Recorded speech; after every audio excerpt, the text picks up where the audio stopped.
và không được muốn sang khắp biến hàng làm đung đi gật lại rõ về gặp rõ bình cộng đại doan đảng cộng sản Việt Nam màu mút mà nhờ bởi ní lần trả được nhau nên môn này mày đưa biện lịch môn càng nặng buồn sang xem lắng gặp rõ làm lời chú trong bơi này là trình lời span bao nhiêu đây là trình qua bắt đầu là trình năm nên có mày màu mạng là hiếm bạ lại bình pol mà rõ Nguyễn Đình Thắng hàng đằng phỏng vấn nhiêu bà Nguyễn này lại phỏng vấn nhiều cặp rõ các lại hiền lệ các nông đảng cộng sản Việt Nam cứ nhớ tụ mất hàng lại hiền buồn cung rồi cái nhiều ngã lệ từng tüm như buồn cứng mà mong cái nút lau đi hàng lại cái cào lại hiền nuôi tüm một trịch lệ cái nhiều buồn cứng lệ tüm một trịch lệ nhiều ngã tüm một trịch lệ nhiều cào một ngã nung tao lại mày tüm đúng đi cắt lại giật lên này mày màu rút bấy luôn này màn hình bật lon này bu cắt lại đùm lại hẹp Nguyễn lại rõ về Nguyễn Đình Thắng cái lại nhớ mà rõ còn luật sư hàng làm thứ có lại bình thuộc lại cái nào kẹo tự có như chị hơn lần tập bật hậu bình lúc này doan là lại hiếm bạn lại nhìn nào như sự ứng xử bằng lại phiền bộ luật thương mại thế giới lê từng bình đại đứng đầu của đảng cộng sản Việt Nam lấy nào tôi đã bổ lại ông Tô Lâm nó có nhiều neo hạt rẻ có nhiều neo hiếm bạn nhiều neo càng ác hạ bờ đài nhiều neo càng là rõ ha bờ đài nhiều càng biu cấm nuôi buồn sang tôi chạm mang tôi chọc hè này nó mày lau mày càng nhiệt lên mày pini pipang mệt và khoảng buồn sang đây là chế bị một xem lăng lại video trên đây free về đã buồn sang xem lăng có rõ let lại hẹp dọn cái nhập bộ hàng lần thứ rồi ta ban la để xem bộ lặng này này mày về xem lăng video clone rồi. Xin chào quý vị khán giả, tên tôi là Hạ Duy Nguyễn. Ngày hôm nay tại Geneva, Thụy Sĩ sẽ diễn ra phiên rà soát nhà nước Việt Nam về ICCPR, tức là Công ước về các quyền dân sự và chính trị. Thì chúng tôi đang có mặt tại Geneva, Thụy Sĩ. Bên cạnh tôi là tiến sĩ Nguyễn Đình Thắng. Thì trước tiên xin phép ông có thể cho biết là tại sao ông có mặt tại Geneva ngày hôm nay không ạ? Dạ vâng, Both People SOS là cái tổ chức mà đã đứng ra để mà phối hợp rất nhiều các bản báo cáo từ tháng Giêng năm 2024 cho tới giờ này. Trong đó rất nhiều những cái tổ chức ở trong nước đại diện những cái sắc dân, những cái cộng đồng bị bách hại trong nước. Những cái đóng góp của họ chúng tôi tích lũy tổng hợp vào thành ra những cái bản báo cáo gửi cho cái ủy ban rà soát, đó là ủy ban nhân quyền của Liên Hợp Quốc, là cái ủy ban sẽ rà soát Việt Nam sắp tới đây trong ngày hôm nay. Nhưng mà những cái người trong nước họ không hiện diện được, hoặc là họ mà đến được thì cũng rất nguy hiểm cho họ. Thành ra chúng tôi là cái tiếng nói hộ cho họ, nhắc lại cái nội dung của những cái bản báo cáo mà họ đã đóng góp, cũng như là cập nhật những thông tin mới nhất vừa mới xảy ra tức thì. Dạ, vậy thì trong cái buổi họp đó thì ông nói về những vấn đề gì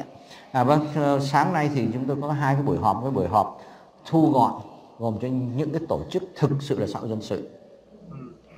Chúng tôi đưa ra nhiều cái đề tài, một số cái tổ chức cũng đã đưa ra những cái vấn đề như là đàn áp tôn giáo, đặc biệt đó là đàn áp xuyên quốc gia, và đặc biệt nữa đó là cái vấn đề Việt Nam không chấp nhận cái quyền tự do lương tâm và không có tù nhân lương tâm. Và rồi cái quyền của những người sắc dân bản địa như người Khmer Krom, như là người Thượng, người Chăm, này vân vân, thì họ không chấp nhận. Và những ai mà đấu tranh cho cái quyền đó thì bị đàn áp hết sức là thô bạo, như là cái Hội Người Thượng Vì Công Lý đã bị chỉ định bởi Bộ Công an là một cái tổ chức khủng bố, hoàn toàn là vu khống. Một người đồng sáng lập bóng Y Quynh đang bị chính phủ Thái Lan bắt bỏ tù do cái yêu cầu của Việt Nam là dẫn độ người này. Thành ra chính phủ Thái Lan trong khi đang quyết định có dẫn độ hay không thì bắt ông Y Quynh Buôn Đắp bỏ tù, thì đó cũng là một hình thức đàn áp xuyên quốc gia. Và rồi sau đó Bộ Công an Việt Nam lại lên án và liệt kê BPS là một tổ chức liên quan đến khủng bố vì can thiệp cho Y Quynh Buôn Đắp, cứ như vậy thôi. Đó là những cái đề tài tôi nêu ra. Sau đó là các cuộc trình bày mở rộng hơn, thì trong đó cũng có một vài cái tổ chức NGO, tức là tổ chức phi chính phủ nhưng do nhà nước dựng lên thì nó tốt lành cho Việt Nam. Nhưng mà chúng tôi đưa ra những cái chứng cứ rất rõ ràng. Chẳng có một cái tổ chức nói rằng là bây giờ nhà nước Việt Nam là có cái luật mới về chuyện nó lại bồ lại từ lại mày ruộng về lại rẽ Nguyễn Đình Thắng cắt lại tạ đi từ lại lấy một cái từng cái rõ hàng lại cái cả lên nhiều chúng mạng cứ tôi hàng lại bồ bây giờ thầu class lần tràn Việt Nam cộng sản nhiều bữa ưu bình nuôi nhiều đấu tranh vì công lý lệ từng nhiều buổi dọc nuôi tù nhân lương đồng nên đấu tranh công lý hai này tất nhiên sắp đặt nhiều lễ đấu tranh với công lý trình nuôi không bố nó đặt ra buộc lại thế tôi lệ đấu tranh nhiều lễ là không bố này hiếm bạn lại không bố nguyên nhân lý do bây giờ mà cái là chụp mũ nên chụp mũ đã hay nhà tường cỡ tôi đã buồn sang đây gà đã tôi ý muốn đáp nên là tôi bắt hai đấy lệ cơ mà cỡ lại nhớ áo đào cỡ lại kèm cực lệ Việt Nam để cỡ sứ cỡ lao một lúc thôi sứ vang mặt như vậy nên như tường lại nó bộc cao trình luật quốc tế đồng cái chấp nhận ở cặp loại như nó còn như tốt và hại vòng thật được này bây giờ nó là vì bằng tôi đã buộc ra thế người đến thắng lệ cả lại đấy lấy phù bậc từng cao hàng này cây cao lập hiểm núi lễ Việt Nam máu tôi xem ngã sát tập năng trung là gì dân bia ta bảo này giờ nó có biết bằng núi này lại trình này đầm rơi đùng đi bạn đi thì xí nhân vật đi ta đi pro lễ từng làm thứ hàng này cây cao hiện tại chính phủ đảng cộng sản Việt Nam nhiều sự đối phố hàng cái luật quốc tế này như sự đối phố hàng nuôi người dân bản địa này lên những các đội phố như mãi như tương hàng lại cao à các lại cái cao là đạo dân bé tự do thông tin này tự do báo chí này lên tự do nhân quyền này mang non em bông á tươm lại thèm như buồn ngạo nó mềm đung hàng lại giật lên này vừa lại doan đạt lại cái này lại chun lệ pí bằng đạt đẹp đã bù cái như nào bởi anh đi thị sĩ như vừa đi lên từ nhìn nào bước tổng thống Mỹ Donald Trump lên tiếp theo kẹo nó một lon từng như nào đang yêu lên span nó mất trực tiếp như nào bởi thị sĩ như vừa đi đang thảo luận như yêu bút nuôi Paul hàng lại yêu ban tròn hiệp định thương mại lên tướng tự do báo chí này thì hiệp định thương mại tự do này mang nâng máu luật nhân quyền luật tôn giáo luật đất đai luật thông tin luật lập hội bộ luật dân sự luôn đạt được tổng quát một lần lại thực như thực trả bơi như càng lại mất mà lại định việt là vì bao nhiêu không thực hiện các bộ luật thương mại thế giới này nắm tổng thống Donald Trump này là các bộ hiệp định ta nhiều là những mò mơi ố bình giám đốc những mò mơi ố bình như giáo lãnh đạo của giám đốc lệ trong lại mạng hàng lại công ty đặt công ty bằng biết bằng bình kinh doanh mua giới lệ trong có ta là như giáo ngoại tệ lệ trong bình nuôi còn buồn bình nuôi đào tạo như mọi giáo đó rồi đấy ra này hàng này tổng thống Trump hàng này là biểu kế tổng thống Trump hàng này là khôn khéo năm như vừa cả đảng cộng sản Việt Nam hiếp bành mà nhiều giàu người đứng đầu của đảng mà mong tương một lúc tổng thống bộ lại tôi sẽ tổng thống Donald Trump này tôi là bộ thế ạ mong lịch sử cao mỗi giàu rồi đứng đầu của đảng với đại diện về là kinh tế thị trường lên đại diện có quốc gia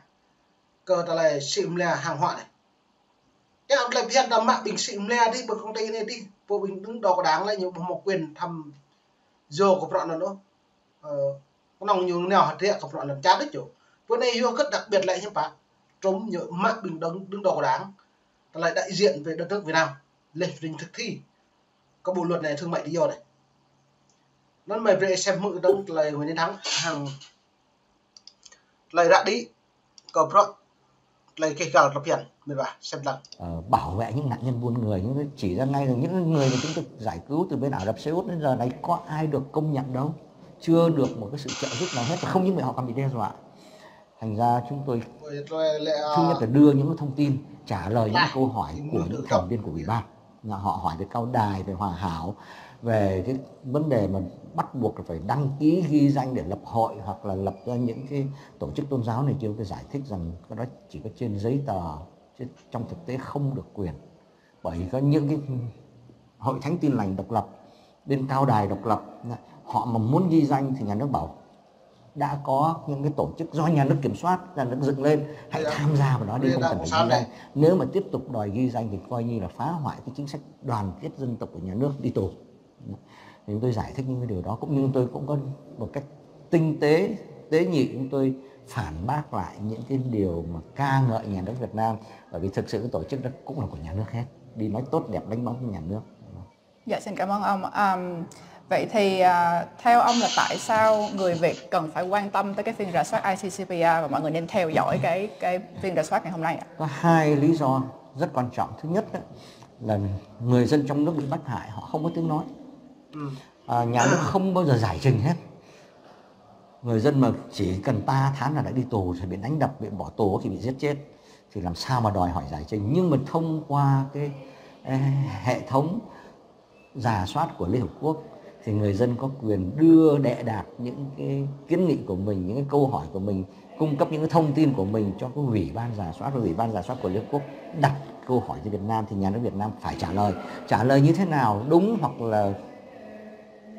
ngụy tạo ra, cái đó là chuyện tính sau. Nhưng cái quan trọng là nhà nước Việt Nam đang phải giải trình một cách gián tiếp cho chính người dân bị bắt hại. Nên tôi mong muốn rằng người dân trong nước theo dõi và thấy rằng cái câu hỏi này Liên Hợp Quốc đã đặt ra là vì chúng tôi đã cung cấp thông tin, và nhà nước bây giờ phải nói loanh quanh chẳng hạn. Nhưng mà nói loanh quanh không được, bởi lập tức chúng tôi lại cung cấp những cái thông tin bổ sung. Cái lý do thứ hai đó là nhà nước Việt Nam hiện nay đang là thành viên của Ủy hội Nhân quyền Liên Hợp Quốc. Nhà nước Việt Nam lúc nào cũng muốn chứng tỏ rằng mình là có chính danh, rằng mình là tôn trọng vấn đề nhân quyền, những cái điều ước quốc tế. Nhưng cái chế độ mà thiếu chính danh thì họ rất sợ mất mặt, họ bị sĩ diện, họ phải nói tốt cho chính họ. Đây là cái cơ hội để họ làm tốt, thay vì chỉ có nói tốt thôi. Cái đó là cái lý do thứ hai, chúng tôi muốn đưa cái thông tin này cho Liên Hợp Quốc để Liên Hợp Quốc đặt vấn đề cho Việt Nam. Và rồi sau khi mà Việt Nam cung cấp và trả lời, nếu mà không thỏa đáng thì Liên Hợp Quốc, cái ủy ban rà soát sẽ có một cái, nó gọi là những cái nhận xét kết luận. Và nhận xét kết luận đó dựa trên từ mọi nguồn, kể cả từ phía chính quyền Việt Nam, nó có cái giá trị của nó. Ok, ini pipang yang dari bla khabing tala buh le setelah riak nguyên thắng là yết le rupert lon ne hang le nhập hấp như lệ pipang Việt Nam lu wat le nhầm tình ta hang le lử giờ nắn mò riak có tala như giàu nói vòng vô nhưng bạn bằng chứng nguyên thắng là mò lu đã cung cấp cho nhau lên nhập ta bởi Liên Hợp Quốc mắc lên nó này thế nhà thì nhau mò mà riak ý ngặt này từ đây nhá mò bên này hiếm bạn mò bằng chứng này cụ thể này rúp này hình ảnh này, video này, lê tướng ta là bản báo cáo này, lê tướng ta có ta là những mạng cự này, hiện tại giải thích về cái cầu prọ này, chưa nên ta có xem rằng cầu prọ mình nạp đương hàng hạt rẻ là dọn đấy, hiện tại những cái nga, nên môn này mình lại chọn đơn phần có cục này bị bằng mình và còn bị buồn sang khắp những xem lăng lại video của mình đặt cấp môn chỉ để new free, bây giờ đã buồn sang xem lăng lại rút dọn đang có sẵn Việt Nam môn này buồn sang khắp những xem lăng.